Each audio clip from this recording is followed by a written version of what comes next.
Good evening दोस्तों, मेरा नाम कमलेश है और मैं आगरा से हूँ। आज मैं आपको कुछ चीज़ें समझाने के लिए कोशिश करूँगी कि विकास के आधार पर हम अपनी अर्थव्यवस्था को कैसे बांट सकते हैं। तो सबसे पहले इसमें आप देख पा रहे होंगे ये 3 तरीके हैं जिसके आधार पर हम बांट सकते हैं। जिसमें पहला है हमारा विकसित अर्थव्यवस्था, दूसरा हमारा विकासशील अर्थव्यवस्था और तीसरा है अल्प विकसित अर्थव्यवस्था। ठीक है, अब थोड़ा सा हम और चलते हैं।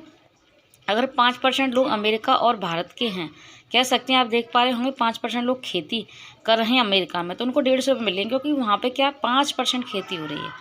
लेकिन इसमें क्वांटिटी ज़्यादा है। अब यहीं पे बात कर लेते हैं, यहाँ पे 60% लोग जो रोज़गार ले रहे हैं वो खेती से ले रहे हैं।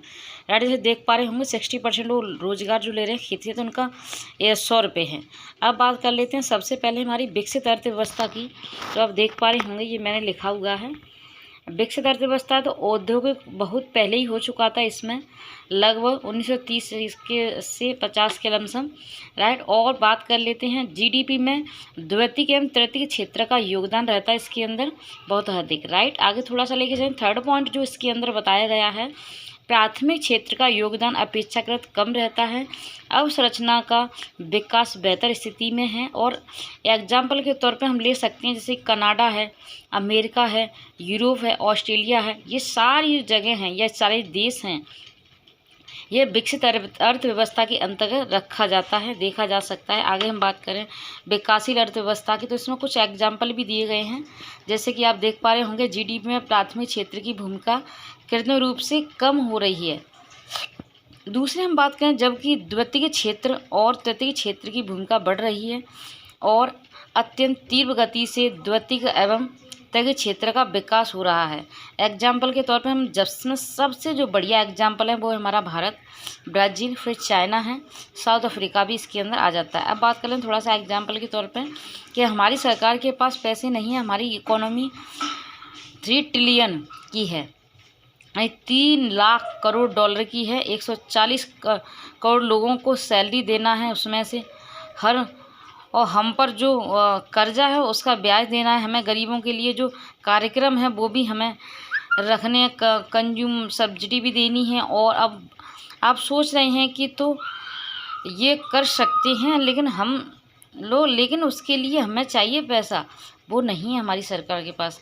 हम पैसे की वजह से फंस जाते हैं। हमारे देश की जो जीडीपी है, आबादी जैसे आप देख पा रहे होंगे, यानी कह सकते हैं कि 1950 के जब भारत आज़ाद हुआ उसके बाद की बात करूँ तो अग्री से जो आता था 80% जो जीडीपी आती वो कह सकते हैं कि अग्री से आता था। और मात्र इंडस्ट्री यानी उद्योग जो होते हैं उसके 8% और 12% सर्विस सेक्टर से लोग कमाते हैं। मैं कह सकते हैं कि अगर 1000 रुपये हमारा देश कमा रहा तो 800 रुपये कैसी से आ रहे हैं, ऐसा समझ सकते हैं। अब बात कर लें आज की 2023 की बात करें तो आप देख पा रहे होंगे कि 21% इंडस्ट्री से, 57% सर्विस सेक्टर से, और बात करें 17% एग्री से आता है यहाँ पे। जैसे कैसा, अगर 1 लाख रुपये अगर जीडीपी है हमारे देश की तो 17,000 रुपये अग्री से आ रहा है।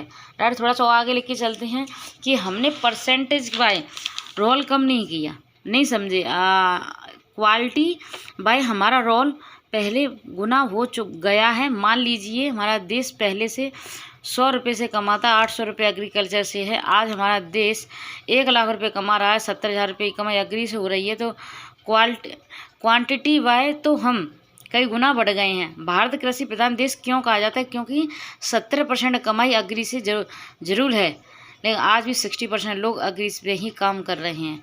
रोजगार वाइज हम कृषि पर निर्भर हैं, कमाई वाइज नहीं कह सकते।